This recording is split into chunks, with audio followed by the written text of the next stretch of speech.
დადგენილება მიწაზე გადასახადის ნიხრების დაწესებისა, როგორც ქალაქის ცენტრალურ, ისე შუალედურ ზონას, ასევე სოფლებსა და ურეკის სარეგენერაციო ზონას ეხება. აღნიშნული საკითხი კანონში ცვლილებების გამო ხელმეორედ იქნა განსახილველი, რომელზეც საკრებულომ და დავწერე საზოგადოებამ იმუშავეს და მომდევნო სხდომაზე მას უკვე სამართლებრივი აქტის სახე მიეცემა. იქნება გათვალისწინებული შენიშვნები, პროექტის დასრულებული სახე, მომავალი კვირისათვის საკრებულოს სხდომაზე იქნება გატანილი და მიიღება დადგენილება.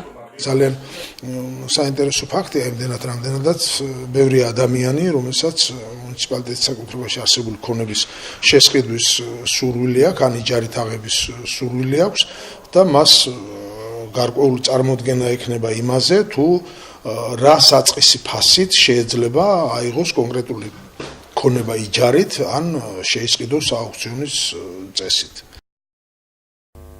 დემოკრატიული ჩართულობის ცენტრში ალტერნატიული მუსიკის თემაზე შექმნილი ფილმის ჩვენება მოეწყო.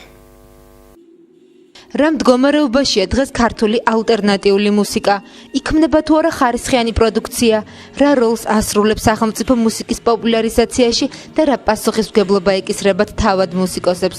ამ შეკითხვებზე პასუხის გაცემა ლუკა ნაკაშიძემ დოკუმენტური ფილმით ალტერნატივით სცადა.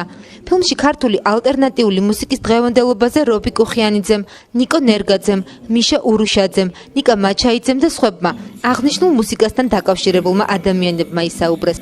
ხარისხიანი აპარატურის არარსებობა, სახელმწიფოს მიერ საესტრადო მუსიკისთვის პრიორიტეტის მინიჭება, მაღალი ბეგარა და მედიის პასიურობა.